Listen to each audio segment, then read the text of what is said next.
Aquí, Radio Agencia de Noticias Caliyuga, en su programa número 38, correspondiente al 13 de junio del 2013. Quien les habla, Marcos Guío, siempre acompañado por el gran amigo Madiel Afghani, los dos integrando, uno por el Islam y otro por el cristianismo, el Frente Cristiano Islámico, frente que está en una postura de combate en la guerra de civilizaciones. Esta es una agencia informativa que no brinda simplemente información desde un punto de vista aséptico, sino con una finalidad de combate. O sea, combate tanto guerra interna como externa. Guerra para purificarse interiormente, guerra para purificar el mundo externo. A través de estas dos grandes religiones, cristianismo e islam, que tienen que unirse en contra de un enemigo común que es el mundo moderno. Esto lo hemos dicho varias veces y lo reiteramos siempre, porque es la verdad esencial. Son las dos grandes religiones que tienen que unirse y que tienen que luchar contra el mismo enemigo. Y en esta lucha tienen que estar todas las grandes religiones, no solamente el islam y el cristianismo. No hemos encontrado todavía de otra religión que quiera venir con nosotros a emprender esta gran epopeya, cruzada o jihad, tal como se la quiera llamar. Bueno, vamos a hablar de los temas que desarrollamos en el programa del día de hoy. Bueno, un tema tiene que ver con algo que ya fue anticipado en la audición pasada, porque justo cuando, en ese momento, un rato antes de que empezara el programa, Madí vino con la revista Ciudad de los Césares, ¿no?, que me la trajo. Y ahí yo vi, bueno, una serie de cosas que me llamaron la atención. Aclaro para los que no lo saben, que la revista Ciudad de los Césares es una revista que tiene muchos años, ¿no?, en la cual yo mismo he colaborado en algún momento, ¿no?, porque tenía y tiene una serie de contenidos interesantes, pertenece a lo que se podría denominar ese contexto cultural de la derecha, o de la nueva derecha. Y bueno, yo he brindado así algunos aportes, incluso hubo un cierto interés en la figura de Julio Cébola, del cual es un autor que, como todos bien saben, yo me he dedicado mucho, he traducido su obra, he difundido sus ideas, y bueno, en cierto sentido, en algún momento encontré una cierta recepción en esa revista, pero lo que ha sucedido es que después, bueno, se fueron, digamos así, eh, eh, separando las aguas con el tiempo, y nos encontramos a veces con ciertas posiciones que son realmente calamitosas. Desde el punto de vista geopolítico, bueno, la revista se ubica abiertamente del lado de Rusia, eso lo hemos dicho varias veces, incluso hay un artículo ahí donde ya relativo al tema actual de Latinoamérica sobre Chávez, en donde añora esa relación que tuvo Chávez con Ceresole, ese intelectual argentino, del cual voy a decir, aunque sean dos pequeñas cositas, porque algo he conocido yo del tema de Ceresole.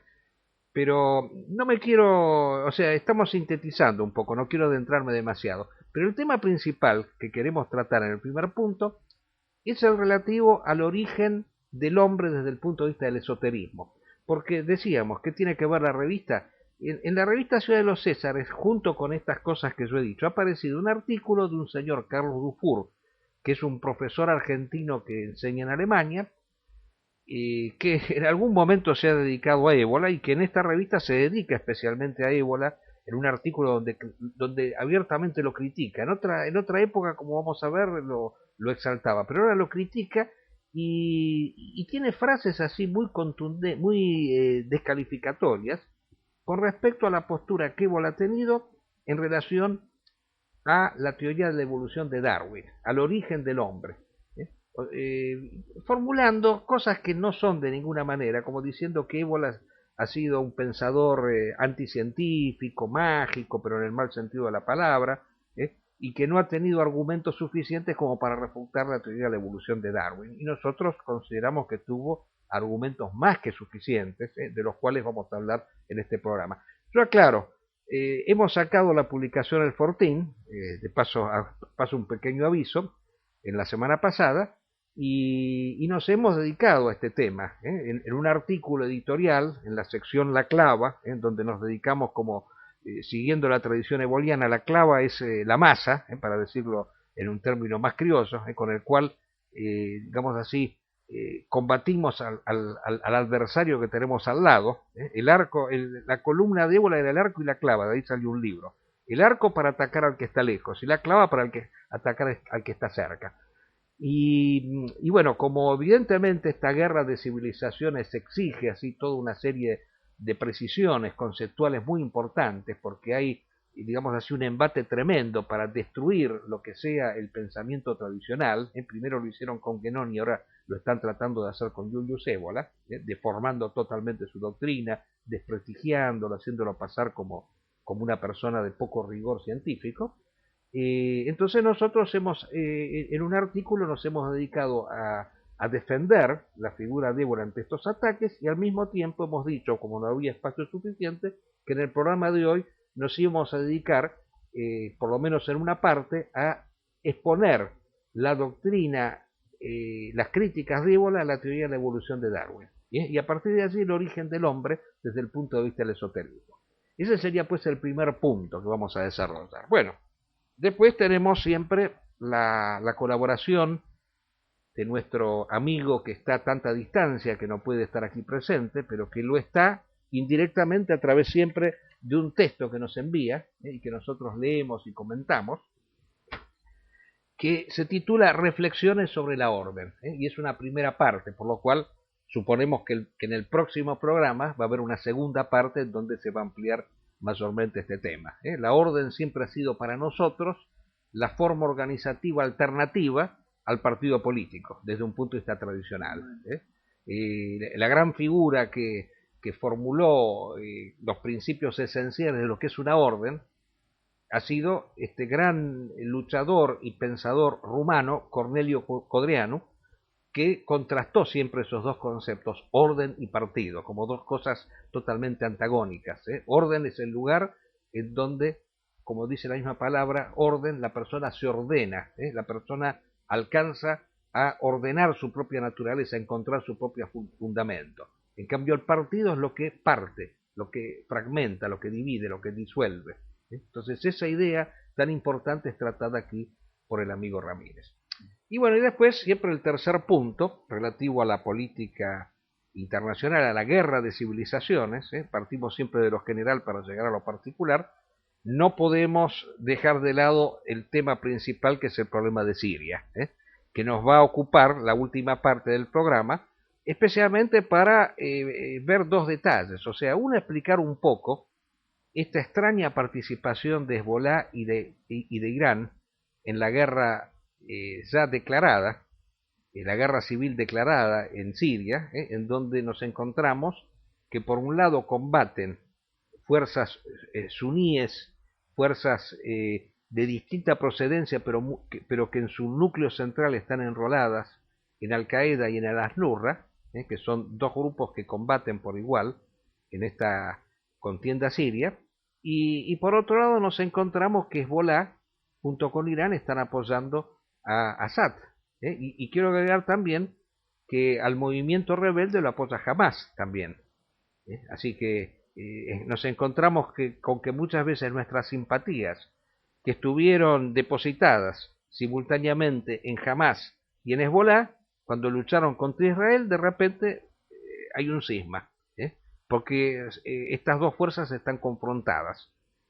Y eso es lo que a nosotros nos genera así una serie de angustias y preocupaciones. Por eso vamos a analizar ese tema, y desde ya hay otro que está muy cerca de todo esto, que es el relativo a la participación de Rusia, que nosotros queremos exaltar aquí una vez más, que Rusia es un imperialismo de la misma manera que lo es también Estados Unidos, o sea, que no ha dejado de ser un imperialismo por el hecho de que no exista más la Unión Soviética. O sea, pareciera ser que en cierto ambiente se considera que una vez que ha caído la Unión Soviética, Rusia se ha convertido en uno más de nosotros, que está luchando en contra de un mismo enemigo, que es el imperialismo norteamericano. No, indudablemente es también un imperialismo. Y las naciones que luchan en contra del imperialismo ruso, como los países del Cáucaso, del Turquestán y de otras regiones Tataristán, etcétera, Tatarstán, que el amigo Madí las conoce mejor que yo, esas naciones están luchando en contra del imperialismo ruso y tienen todo el derecho, del mismo modo que los rebeldes sirios, a solicitar armas de los Estados Unidos de la misma manera que Assad las ha solicitado de los rusos, o de la misma manera que los movimientos de liberación nacional que hubo en América, incluso hasta podría mencionar el caso de las Malvinas, de la guerra de las Malvinas en la República Argentina, hubiera sido totalmente legítimo que en aquel momento se solicitaran armas a los rusos para hacer frente a la confluencia anglo-norteamericana. Es decir, las guerras se tienen que hacer para ganar, no para dar lloriqueando, en el sentido de que no tenemos que comprometernos con nada, tenemos que emparejar la situación, porque un pueblo, si no tiene armas, no puede vencer de ninguna manera. Y la historia está plagada de ejemplos al respecto. 100.000 británicos doblegaron a 350 millones de hindúes, a pesar de que había una desproporción numérica impresionante, pero ganaron los 100.000 británicos porque tenían armas adecuadas.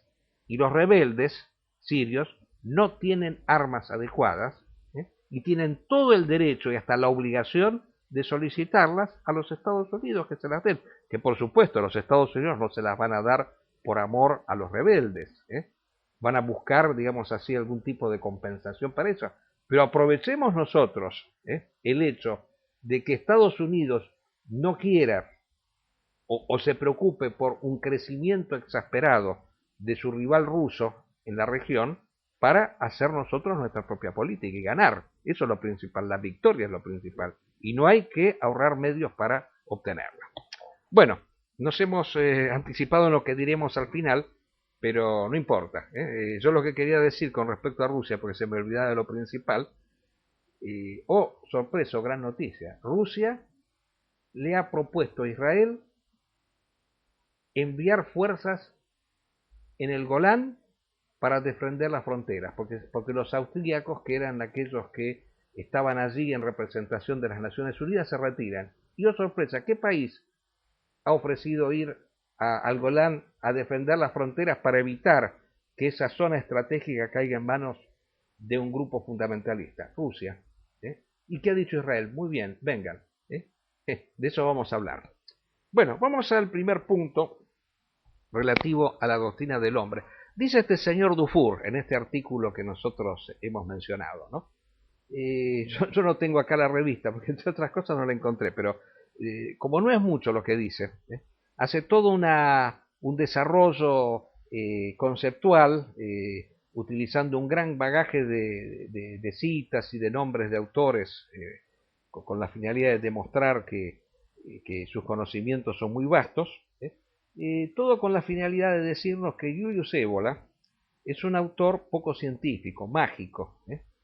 Yo hice notar cómo en otras circunstancias esta persona había dicho que Evola no era en otro artículo no era un metafísico, sino que era un poeta del mito. Ahora en este lo critica Evola, dice, a Julius Evola le ha pasado que como le ha ido mal en una tesis doctoral, entonces que la hizo en Italia en la época que estaban Benedetto Croce y Gentile, que le bocharon la tesis sobre idealismo, entonces que él se dedicó a la magia y se dedicó a, digamos así, posiciones metafísicas, que según él la metafísica es una ilusión totalmente fantasiosa, y que con eso quiso refutar la doctrina de la evolución de Darwin, aquella doctrina que habla del origen animal del hombre.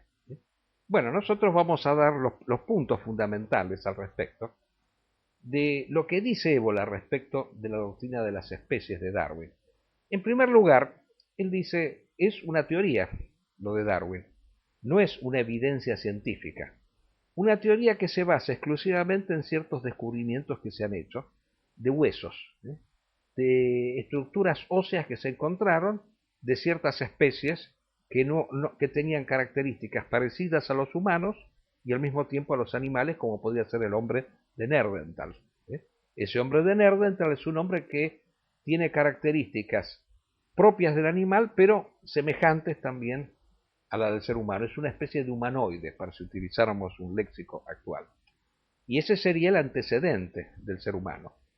Y desde ya, los evolucionistas se basan en estos descubrimientos para decir que estos serían los antepasados del hombre, porque tendrían 100.000 años de antigüedad, o a veces más, y así sucesivamente se van remontando en sus elucubraciones. Pero Évola tiene un argumento muy interesante al respecto, en varios textos que ha escrito, que no lo ha dicho solamente él desde ya. Dice, estos descubrimientos óseos, que no se pueden refutar de ninguna manera que hayan existido, y bueno, podrían también demostrarnos otra cosa, que más que ser antecedentes del ser humano, primero pueden haber sido especies que no llegaron a desarrollarse con el tiempo y no dieron lugar a una descendencia superior como podría ser la descendencia humana, sino que simplemente se extinguieron. Y da un ejemplo también interesante en sus formulaciones, Julius Evola. Él dice, por ejemplo, los hombres primitivos que todavía se han encontrado en la Polinesia o en estas islas que tienen un carácter parecido al del hombre primitivo, estos no evolucionan y se tienden más bien a extinguirse. No hay, o sea, la doctrina de la evolución, la teoría de la evolución, es una teoría que no queda corroborada por la experiencia actual que nosotros vemos. O sea, esas especies tienden o a permanecer como están o a extinguirse. Pero por otro lado, Évola dice, hay algo que estas doctrinas, que estos investigadores no tienen en cuenta, y que es el testimonio que han dado todas las grandes religiones, las cuales, al unísono, y religiones de lugares de lo más diferentes, parten todas de una misma postura, o sea, sostienen una misma postura, que es la de un origen divino de la especie humana.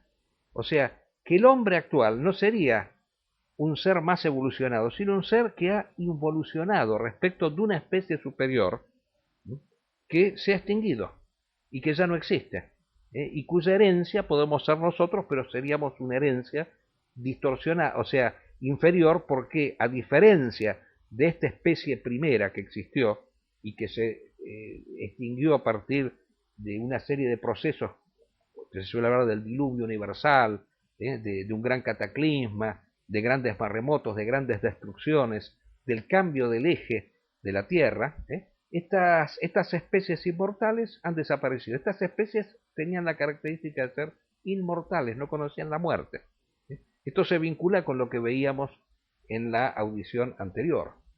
O sea, hubo una humanidad anterior a esta que fue inmortal. Y esto lo dicen todas las grandes religiones. Entonces, la ciencia moderna tendría que contestar este interrogante y decir, ¿cómo puede ser que exista tal unanimidad en concepciones religiosas diferentes, que indudablemente repiten un relato que han escuchado oralmente, y que lo han transmitido en textos sagrados?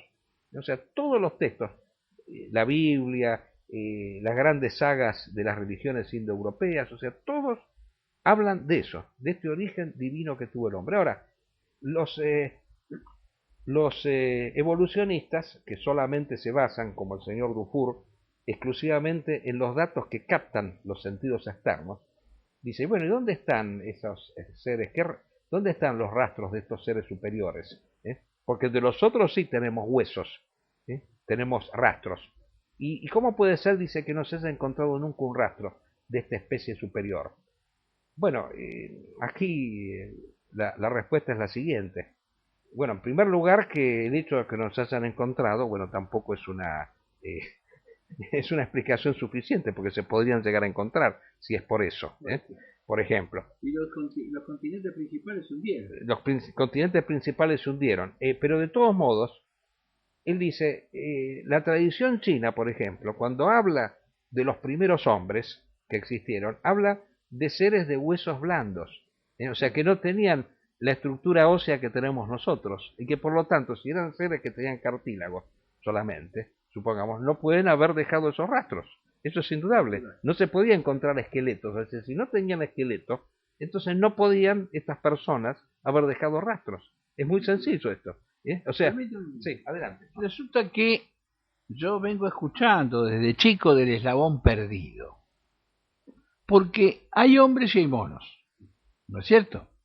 Pero no hay el ser intermedio, o la entidad intermedia. Bueno, sería este hombre de Nerva. Claro, sí, o el hombre de Piltdown, que era falso, Exacto. o el hombre de Pekín, o el hombre de Java. En cualquier caso, sorprende que la especie intermedia haya desaparecido, mientras permanecen las dos que conocemos, el hombre y el mono. ¿Por qué la especie intermedia desapareció?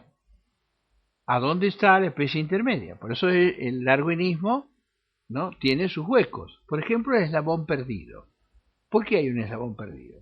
Hay un animal que tiene características de reptil, de mamífero y de ave, que se llama ornitorrinco.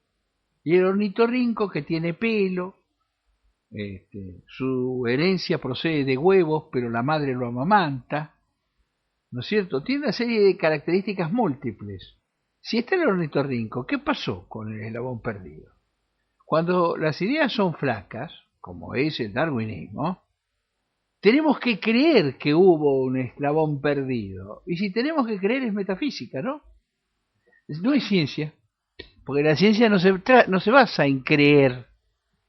Es decir, hacer análisis sobre la base de que alguien crea que realmente los huesos de esos seres están bien ordenados, como por ejemplo el caso de los dinosaurios. ¿Realmente los huesos iban así? ¿O eso es una interpretación que hacen algunos científicos? Cuando me muestran un dinosaurio, el tiranosaurio y demás, ¿realmente los huesos iban en esa posición? Eso es una pregunta que deberían hacerse, porque eso no demuestra nada. Eso demuestra que ellos caprichosamente arman un ser que creen que existió. Sí, no, y aparte habría que agregar algo fundamental a todo esto. Se cree y se considera que esto es ciencia, pero en realidad es ideología. Es una ideología que se basa en una sugestión que existe en estos tiempos últimos, que es la sugestión democrática.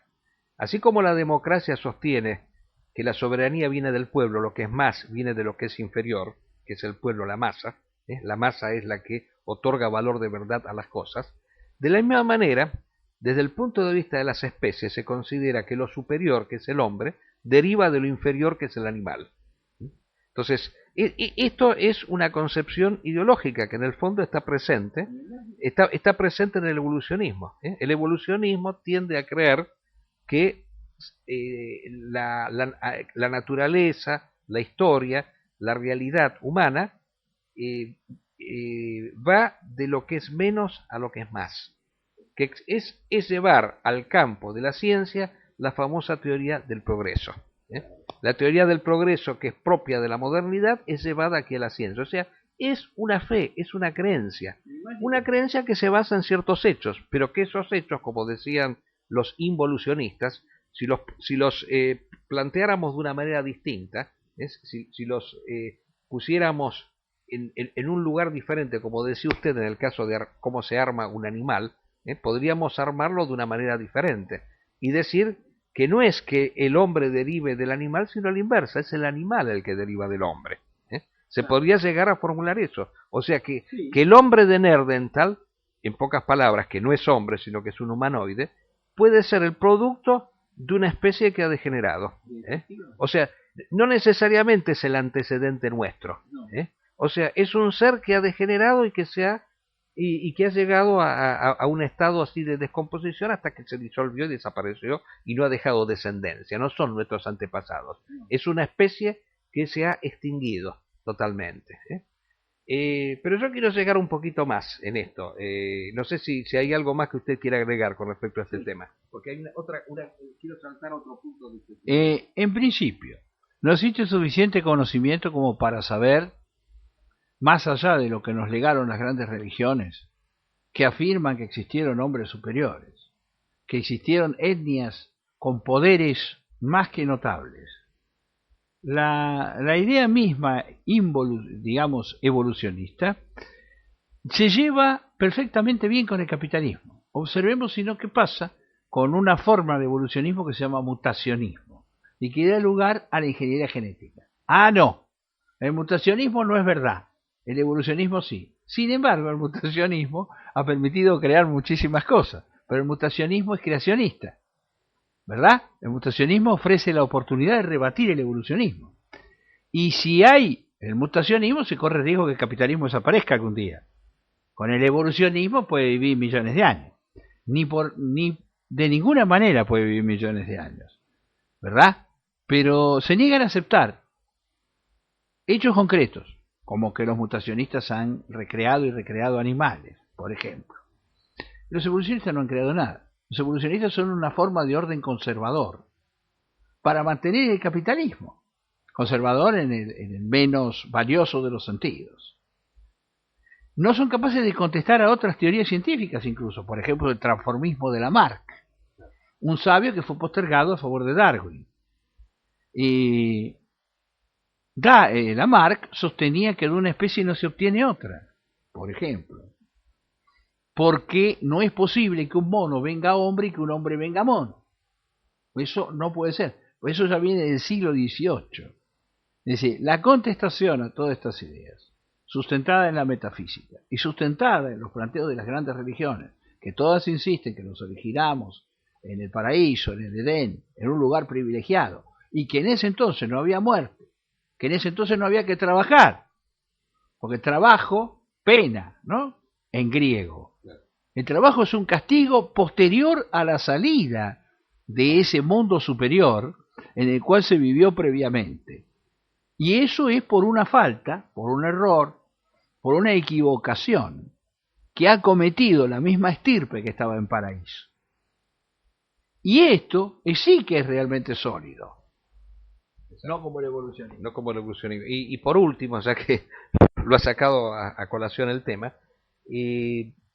muchas veces no se sabe que la teoría de la evolución de la especie de Darwin fue elaborada en la Patagonia.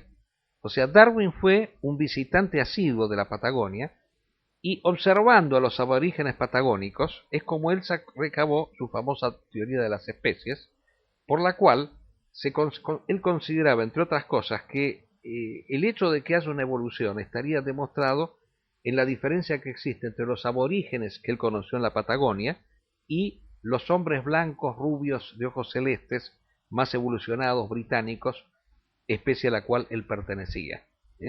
Entonces, y él decía, y esto es interesante resaltarlo aquí en su libro, lo dice específicamente, que los onas de Tierra del Fuego, que él llegó a conocer, están más cerca del animal que del inglés sajón europeo, cuya especie él representa. Ahora, qué cosa curiosa, ¿no? Este señor que despreciaba a nuestras etnias originarias, hoy tiene una ciudad en la provincia de Río Negro que lleva su nombre.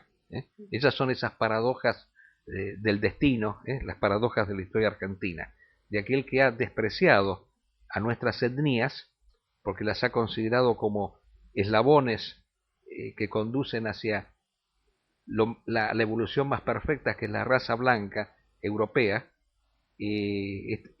A esta persona se le ha rendido un homenaje con el nombre de una localidad en la provincia de Río Negro. Pero yo quiero terminar acá, ya salteando, este tema creo que lo hemos desarrollado bastante, al otro punto de este señor Dufour que dice, ya refiriéndose a nuestra persona y a nuestra organización, dice que los ebolianos actuales repiten esta actitud mágica anticientífica en el hecho de haber refutado todas estas teorías que se han elaborado a partir del 11 de septiembre, a partir de este famoso periodista francés Thierry Meyssan, por la cual se ha considerado que el atentado de las Torres Gemelas ha sido producido por los mismos norteamericanos y que él dice, es imposible que el espíritu, en este caso representado por los kamikazes, logre destruir estos emblemas de la sociedad norteamericana que son las Torres Gemelas, y llega a decir, dice, bueno, estas personas se conforman con menos que Ébola, porque Ébola que había formulado un pensamiento mágico por el cual se decía que era posible hacer levitar un transatlántico. Dice, por lo menos nos conformaríamos con la destrucción de las Torres Gemelas. En pocas palabras, él dice, acá se está dando esa misma actitud anticientífica, en un primer caso negando lo que según él era una evidencia científica, que es la teoría de la evolución de las especies. Y en este segundo caso negando esta otra evidencia que según él habría dado Thierry Meyssan, en el sentido de que las Torres Gemelas no fueran destruidas por un grupo de héroes o de mártires. Bueno, nosotros este tema lo hemos agotado ampliamente y hemos dado pruebas más que suficientes de que la teoría de Meyssan y todas las otras panfletarias explicaciones que se han hecho son ideológicas, son productos de una ideología que tiende justamente a descalificar cualquier fuerza que se quiera proponer hacer frente al poder vigente. Sí, no, y quiero agregar un pequeño hecho que nosotros hemos dicho. O sea, un mismo hecho, así como decíamos cuando hablábamos de los descubrimientos de los evolucionistas, que un mismo hecho se podía interpretar de maneras diferentes, o sea, podía servir tanto para demostrar la evolución como la involución de las especies. En el caso de las Torres Gemelas, un mismo hecho puede servir tanto para demostrar que es falso que las Torres Gemelas fueron destruidas por un grupo de mártires, como al revés. Puede servir para demostrar que se quiere hacer creer que es falso, pero que en realidad fue verdadero. Y dábamos el caso, lo hemos dicho en otras oportunidades, el famoso pasaporte de Mohamed Atta, que fue uno de los mártires que hizo volar las Torres Gemelas, que apareció intacto entre las ruinas de una de las torres, y que esto sirvió para que las personas que sostenían la teoría de Meyssan dijeran, ven, esto fue puesto a propósito para hacer creer que fue un atentado. Pero nosotros podemos decir lo contrario. Fue puesto a propósito para que se diga que fue todo un invento, que no es cierto que se ha hecho el atentado. O sea, para descalificar. Los servicios de inteligencia lo pueden haber puesto a propósito justamente para descalificar y para que se crea que fue un autoatentado. Ahora, pensemos simplemente el daño que le ha causado el ataque a los Estados Unidos e incluso a Inglaterra. Todo el mundo tiene ahora documentos en los dos países. Antes no tenía. Como consagraban las históricas libertades del Bill of Rights, la Carta Magna, la Declaración de los Padres Fundadores, los que hicieron la Constitución. La introducción de la Ley Patriota, una ley de seguridad nacional aplicada a los mismos norteamericanos. El ataque contra Julian Assange o con el joven Snowden, que denunció que investigaban a todos, porque indudablemente la investigación que ordenaron los servicios de inteligencia no sirvió para prevenir el atentado en Boston. Sirvió sí para averiguar qué hacían la vida privada 127 millones de personas. Si podía caber alguna duda de que Osama Bin Laden era genio político del siglo XXI, ¿no? Ya no puede caber ninguna duda. Los norteamericanos y los ingleses renunciaron a tradiciones, en un caso milenarias, en otro por lo menos centenarias. Volvieron, digamos así, de lo humano, terminaron en cuatro patas, con la ley patriota. Adiós Bill of Rights, adiós ideas de los padres fundadores, adiós libertades para los norteamericanos, porque ¿quién es el que puede creer que va a identificar a los terroristas escuchando a 127 millones de norteamericanos que por cierto ni terroristas son? Lo que quieren saber es qué negocio están haciendo, con qué mujer salen, para después chantajearlos cuando sea necesario.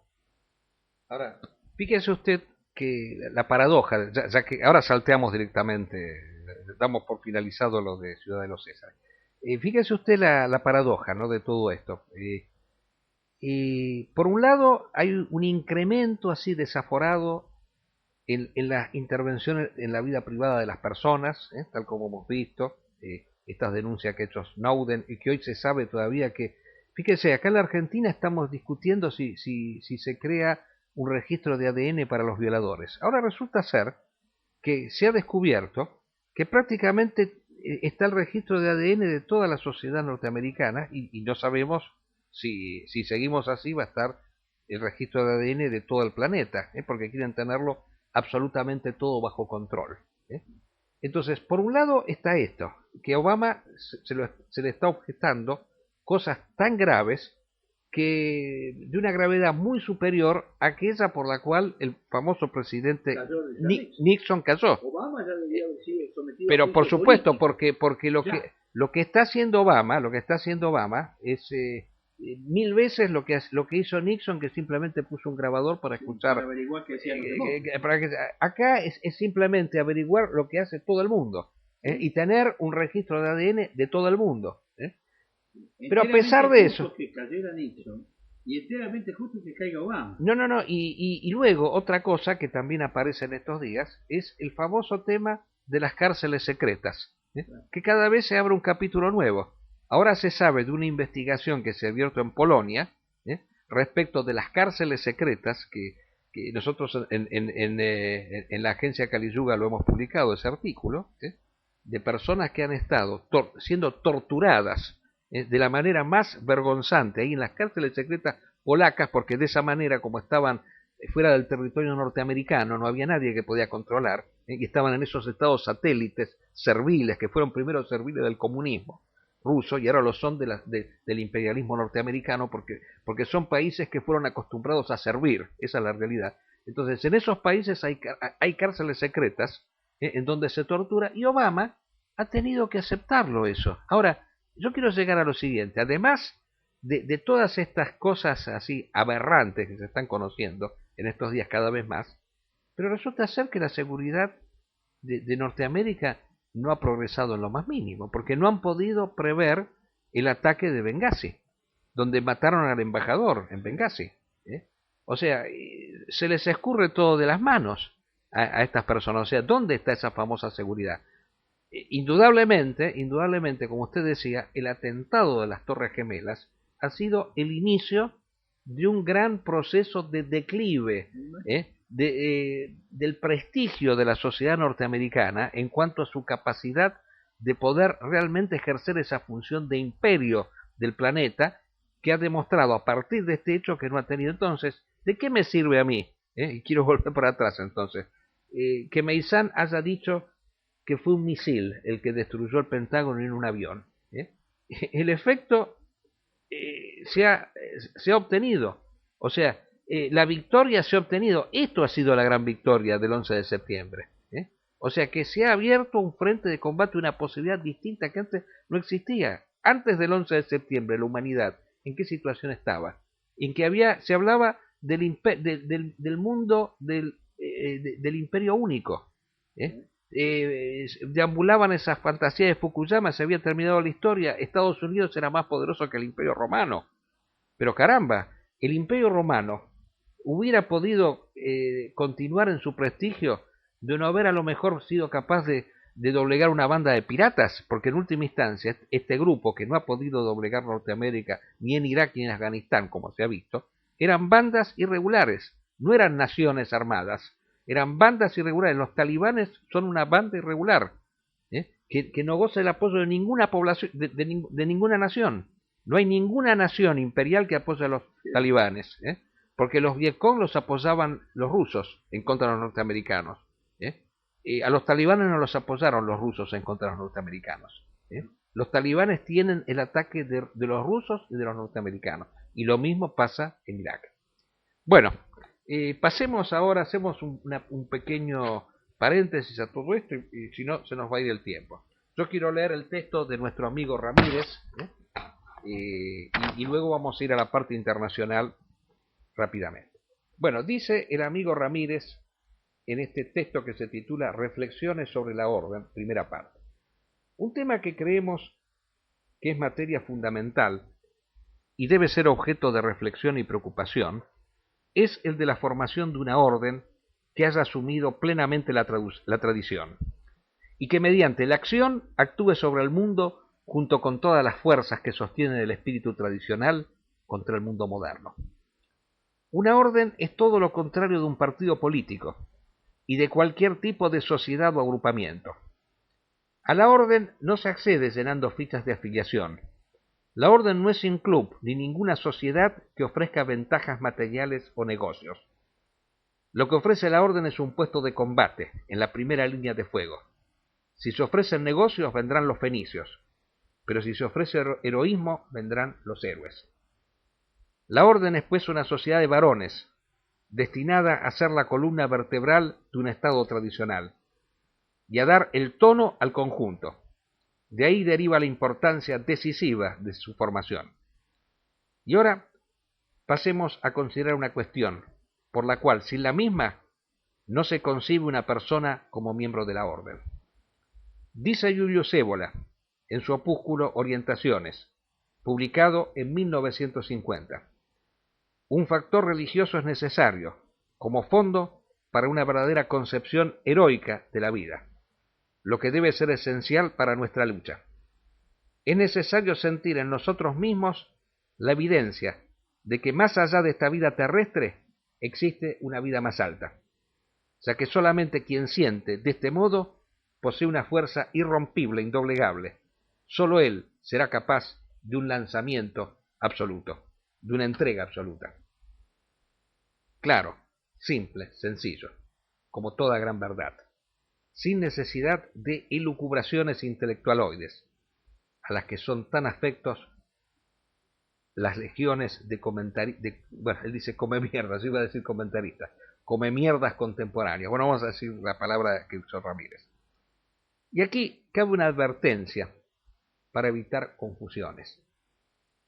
Cuando se habla del factor religioso, debe quedar totalmente excluido todo clericalismo, consistente en la subordinación de la orden a cualquier casta sacerdotal, total o parcialmente.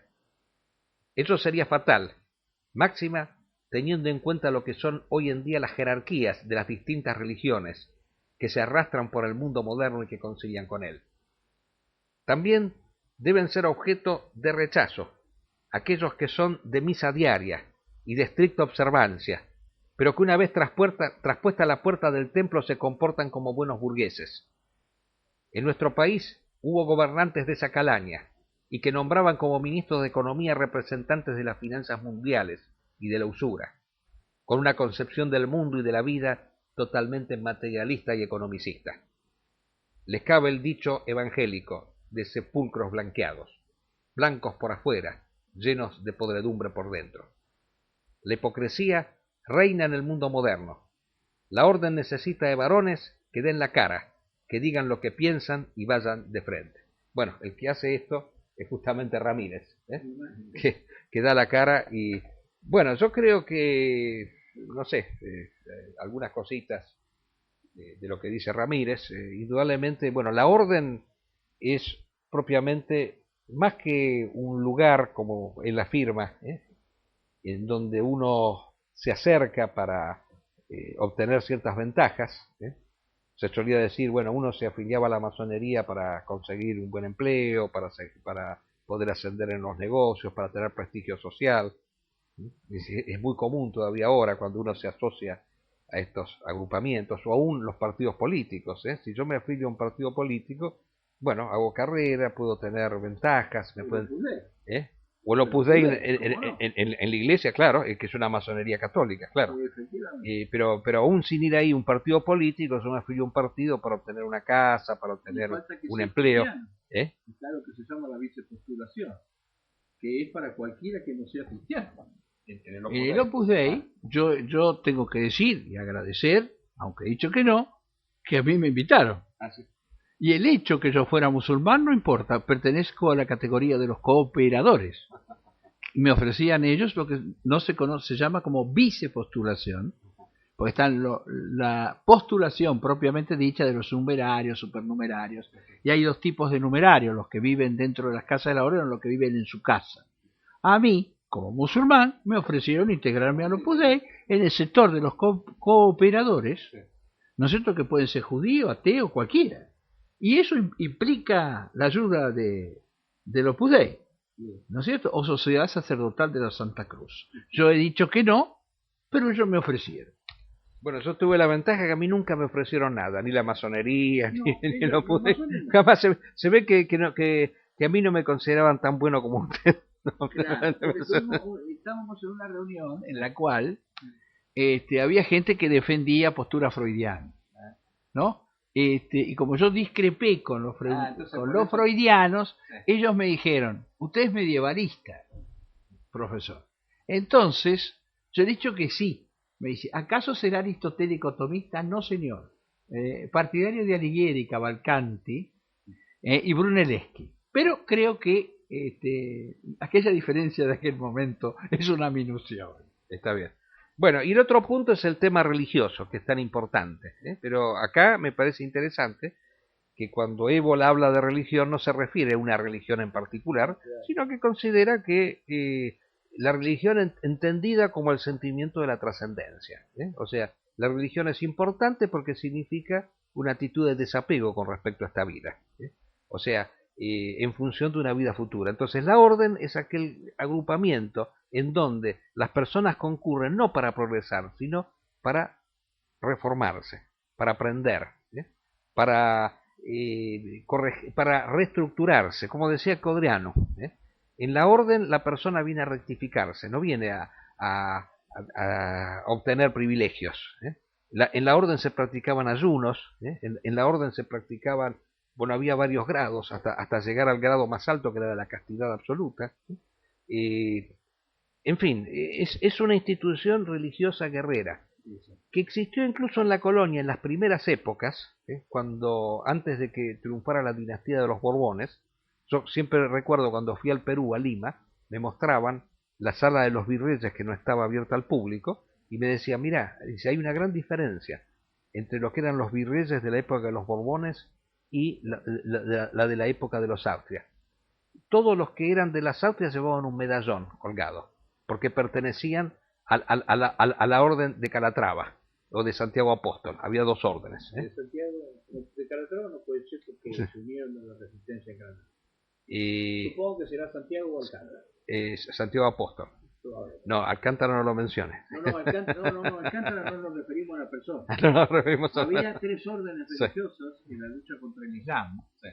Que se llenaron de gloria en los combates, ganaron las Navas de Tolosa, con el rey cátaro Juan II. Estas órdenes eran Santiago, Calatrava y Alcántara. No tiene nada que ver el personaje político que nosotros hemos recuperado. Alcántara es un nombre de origen árabe, no sé si sabe usted. Alcántara. Parecería, sí. Pero en cualquier caso era la flor innata de los guerreros cristianos, y los Calatravas murieron defendiendo los Alpujarras junto a Ibn Umayyah. Bueno, pero no nos desviemos, o sea, había que pertenecer a una orden para poder llegar a ser virrey. Esa era la idea la idea que existía así. O sea que la orden era propiamente un lugar en donde las personas se rectificaban, o sea, entraban allí para modificarse a sí mismas, para adquirir una dimensión más elevada de lo que ya era. Bueno, por supuesto a diferencia de lo que son los partidos. Bueno, y esperemos que el amigo Ramírez nos convide con otro texto parecido, con la segunda parte de esto relativo a la orden. Y bueno, y vamos en los minutos que nos quedan, siempre lo dejamos para el final, una de las cosas más importantes, que es lo relativo a la guerra de civilizaciones. Yo estaba mencionando acá, porque tenemos unos debates tremendos, con muchas personas que se dicen antiimperialistas de nuestra línea, pero que están en contra de los rebeldes en Siria, porque Siria ha generado una polarización muy grande. Acá hay una corriente de pensamiento.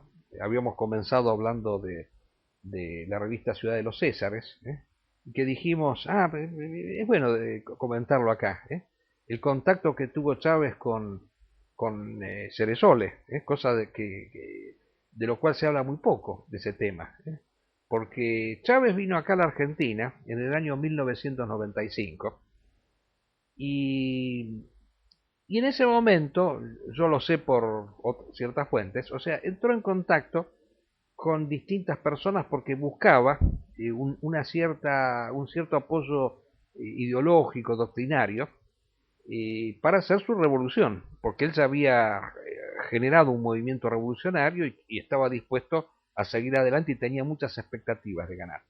Y le presentaron en ese entonces a este señor Ceresole, que ha fallecido hace tiempo, que fue un, digamos así, asesor de Chávez durante un tiempo hasta que después cortó relaciones. Pero yo quiero decir dos cositas, porque tiene que ver con este tema que vamos a tratar ahora. Ceresole fue una persona asociada desde sus comienzos con Rusia. Él fue miembro de cuando existía la Unión Soviética, él fue miembro de la Academia de Ciencias de Moscú. Y él era el que sostenía una doctrina que hoy sostienen estos movimientos euroasiáticos, del antagonismo entre dos tipos de imperios, el imperio talasocrático del mar y el imperio de la tierra, cuya sede principal se encontraría en Eurasia, casualmente donde hoy está ubicado Rusia principalmente, que la única nación eurasiática propiamente es Rusia, porque tiene territorios tanto en Europa como en Asia.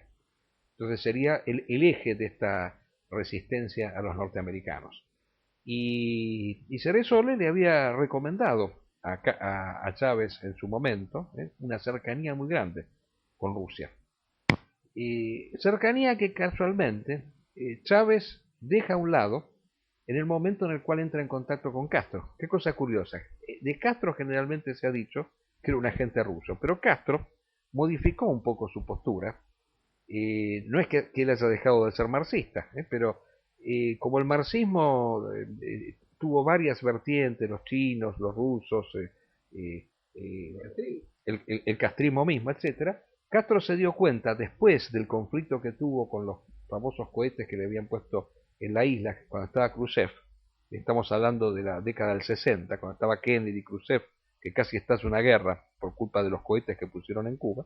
Se dio cuenta en ese momento que no le convenía quedar tan pegado a Rusia. Por eso tuvo una política independiente.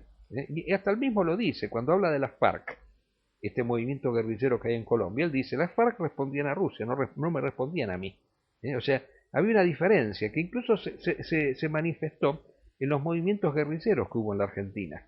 Porque el grupo ERP, que fue junto con Montoneros el más importante, pero que fue el más, digamos así, guerrillero propiamente, porque Montoneros fue más un fenómeno de ciudad, en cambio el ERP fue un fenómeno de guerrilla que se dio en Tucumán, en distintas regiones, o sea, más militarizado que Montonero. El ERP se llega a dividir en tres partes, y una de las partes a las cuales pertenecía Ceresole como ideólogo era el sector que estaba vinculado con Rusia. El sector de Santucho estaba más vinculado con Cuba, ¿no? Y eso lo dice Gorriarán Merlo en su libro cuando habla de las afinidades que tenían ellos. Así que hay actualmente una tendencia, de la cual, bueno, Ceresole era una de esas manifestaciones, de considerar que Rusia es el gran adalid de la lucha antiimperialista, que necesitamos estar asociados a Rusia para que poder hacer frente a los Estados Unidos. Bueno, Al-Qaeda demostró que no es necesario eso. No solo no es necesario, sino que es indispensable ser ajeno a los dos imperialismos. Rusia sigue siendo un imperialismo, sigue siendo tan imperialismo como los norteamericanos, hay que combatir contra los dos. Y ahora, fíjense qué curioso, cuando Assad solicita y obtiene armas de los rusos, no, entonces Assad no es un proimperialista. En cambio, cuando los rebeldes piden y no les dan armas a los norteamericanos, son cerdos sionistas, están al servicio del imperialismo. Señores, es indispensable que en toda guerra haya un emparejamiento desde el punto de vista de la capacidad militar. Ninguna guerra se gana si no hay armas. Lo demostró, como decíamos al comienzo, Inglaterra cuando doblegó a la India, eran 100.000 contra 350 millones. Lo demostró España cuando ocupó con pequeñas bandas de aventureros varios imperios, los aztecas, los incas y todo el continente americano, un continente entero de millones y millones de almas. Entonces, si no hay armas, no se puede ganar nunca. Entonces, yo considero que era lícito en su momento, hubiera sido lícito que la Argentina, país capitalista en ese entonces, en la guerra de las Malvinas, pidiese y obtuviese armas de los rusos para hacer frente a los británicos, del mismo modo que es lícito hoy en día que los rebeldes pidan armas a los norteamericanos, a los franceses o a los ingleses, para hacer frente a Assad, que tiene armas rusas. Pero además, ha sucedido algo interesante, que yo le quiero acá ceder un poco la palabra a Madí. esta presencia de Hezbolá y de Irán en la guerra, porque ahora, claro, se protesta tanto porque hay presencia extranjera del lado de los rebeldes y que no se protesta que Irán y Hezbolá, que es Líbano, estén presentes en la guerra, o sea, ya no es más una guerra civil interna, sino que ya es una guerra de todo el Islam. A ver si usted nos ilustra algo con respecto al tema de Hezbolá. Aquí es como la guerra civil española. En honor de verdad, todo el mundo interviene. En el sector de Al-Assad interviene Irán, interviene Hezbolá, que es una fuerza militarizada y un partido político del Líbano, interviene la misma Rusia. No es razonable negarle a los rebeldes sirios la posibilidad de abastecerse en cualquier lado que sea. Ahora, no solamente Estados Unidos es enemigo del Islam. Tan enemigo del Islam es Rusia, en el Cáucaso, en Tatarstán, en Yakutia, China, en Uiguristán, la India, en Pakistán. Son muchos los enemigos del Islam. La intervención desembosada de Rusia, no compensada por la fuerza occidental. ¿Qué pasó? No compensada por la fuerza occidental, solamente favorece al bloque shia y perjudica, de hecho, la relación de Estados Unidos y de Europa con las naciones islámicas sunnas, que son la clave de la crisis general. Porque el verdadero problema es la instauración del califato. Los shías son incapaces de generar el califato. La acción de los Estados Unidos y de Europa va coludida con Rusia, con Irán y aún con Hezbolá. Sin ninguna duda, no tienen otro objetivo. Lo que verdaderamente le preocupa es el triunfo sunna.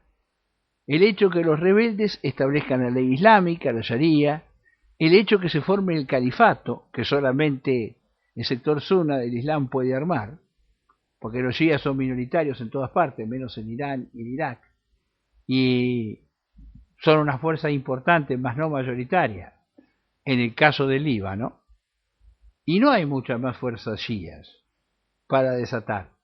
En ese sentido, encadenado por los estados nacionales, las formaciones shías ponen límite al universalismo sunna. Ciertamente, Al-Qaeda y cualquier movimiento fundamentalista y la hermandad musulmana, de la cual provienen todos estos movimientos, no puede menos que dudar que debe buscar alianzas allí donde los necesiten, en Arabia Saudita, en el Qatar, en Turquía, en Egipto, ahí donde sea necesario, porque aquí está en juego el establecimiento del califato islámico y la destrucción del orden moderno en toda esa región.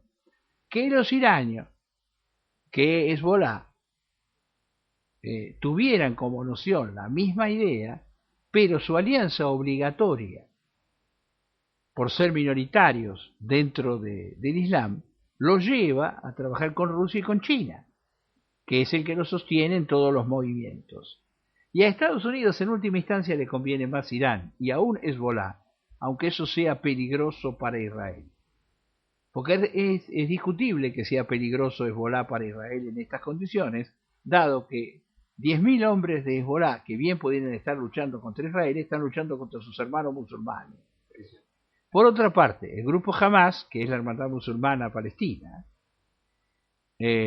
ha roto sus relaciones con Irán e incluso con Hezbolá, lo que es malo para todo el conjunto.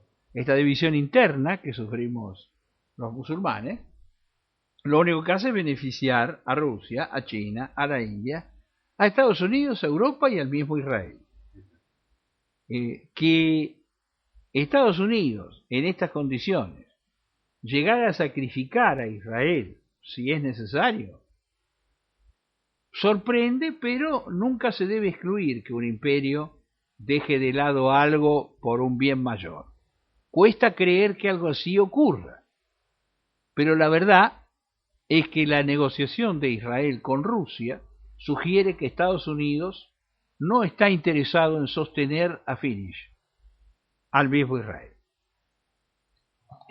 Yo quiero justamente acotar lo siguiente, ¿no? Bueno, yo considero que no es cierto que Irán sea el enemigo principal de Estados Unidos y de Israel, puesto que está ampliamente demostrado por el hecho de que lo único que ha sucedido han sido amenazas, han sido, digamos así, descalificaciones, y hace por lo menos 15 años que se viene hablando de que van a invadir Irán y nunca lo invaden, y ni siquiera ha habido una expedición punitiva en contra de Irán. Y por otro lado, como hemos hecho notar en varias ocasiones, a Irán la guerra del 2001 lo ha beneficiado enormemente, porque primero le sacaron a los talibanes, y les pusieron a Karzai en Afganistán, que es un régimen aliado de Irán, y apoyado por Irán, y luego que le pusieron a Maliki en Irak, que es y hombre de Irán. Y hombre de Irán. Así que de ninguna manera se puede decir que sea un verdadero enemigo Irán de los Estados Unidos, o sea que secretamente pactan. Públicamente se dicen de todo, pero secretamente pactan, y no tan secretamente, como decíamos al comienzo, Israel es socio de Rusia, abiertamente, en estos momentos. Porque cuando, a raíz de los incidentes... También los es socio de Irán. Exacto, y a su vez Rusia es socio de Irán. Ahora fíjense, a raíz de los acontecimientos del Golán, que han puesto en peligro la paz de 40 años que estableció el régimen con su vecino Siria, la Siria de los Assad, las alturas del Golán ya están en conflicto porque los rebeldes han avanzado y han bombardeado varios puestos fronterizos de la ONU, de las Naciones Unidas, porque las Naciones Unidas están allí para preservar en última instancia la integridad de Israel, porque el Golán es una altura muy peligrosa geográficamente, porque domina la totalidad de Israel y desde allí podrían estar bombardeando diariamente a Israel. Sería muy fácil, porque desde allí se controla la totalidad de Israel, desde el Golán. Ahora, a raíz de estos ataques que se han realizado contra las fuerzas de la ONU, Austria, que era el país que que tenía sus fuerzas controlando la seguridad del Golán, ha resuelto unilateralmente retirarse del Golán. Entonces, ¿qué país ha dicho que se va a presentar, que va a garantizar la paz en el Golán con sus tropas? Rusia. Entonces, Israel, ¿qué ha dicho? Fantástico, lo acaba de decir la viceministra de Relaciones Exteriores, que ha viajado a Moscú justamente para decir que estaba de acuerdo. Ahora, yo me pregunto, ¿no era que Rusia le vendía los misiles S-300 a Assad para dárselos a Hezbollah y que Hezbollah después los iba a usar contra Israel para destruirlo? ¿Cómo? Resulta que Rusia, que es el que teóricamente mandaría los misiles que destruirían Israel, ahora es el que preserva la paz de las fronteras en el Golán con la anuencia de Israel. Y segundo, si Israel está tan confrontado con Assad, como se dice, ¿acaso no tuvo una excusa suficiente para intervenir en la guerra siria cuando Hezbollah intervino directamente en la captura de la ciudad de Qusayr? Ahí Israel tenía una excusa más que suficiente para intervenir en esa guerra, y no intervino, para nada. Así que yo estoy plenamente convencido de que Israel, lo mismo que Estados Unidos, quieren que continúe Assad en el poder. Eso no me cabe ninguna duda. Norteamérica, ¿cómo ayuda a que Assad continúe en el poder? Con esta política que tiene actualmente, de palabra, bla, bla, estamos en contra de Assad. Pero en los hechos, a los rebeldes, ¿qué les mandan? Vendas para que se curen de las heridas, exclusivamente. Pero no le mandan una sola arma pesada. Hay que rendir un homenaje a los rebeldes. Porque a pesar de no tener armas pesadas, porque las únicas armas que les brindan son armas livianas que vienen de Arabia Saudita, de Qatar, pero no a través de sus gobiernos, sino que vienen a partir de particulares que donan, que se compran, no tienen armas pesadas, no tienen armas antiaéreas para derribar a los MiG soviéticos, a los MiG rusos. Entonces hay que rendir un homenaje, hay que indignarse por toda esta gente que denuncia a los rebeldes como agentes del imperialismo, por el mero hecho de que están solicitando armas. No solo están en su derecho, están en su obligación de solicitarlas. Porque si no, ¿cómo se defienden si no tienen esas armas? Bueno, nos hemos excedido un poco. ¿Sabe qué? Parece ser que hubo un pequeño inconveniente que en algún momento no se escuchó en directo. En diferido se va a escuchar porque se está grabando esto, pero en directo hubo un pequeño inconveniente. Y antes de retirarnos, queremos decir que el jueves que viene no vamos a estar. Así que hacemos una pausa de una semana y ya quedamos para el jueves 27. El jueves 27 vamos a estar nuevamente, o sea que no vamos a estar el jueves 20, el Día de la Bandera Argentina. Es feriado acá en la Argentina, así que vamos a hacer feriado nosotros también. Bueno, nos despedimos hasta el jueves 27. Nos despedimos, que Alá los bendiga y los proteja a todos los que nos escuchen.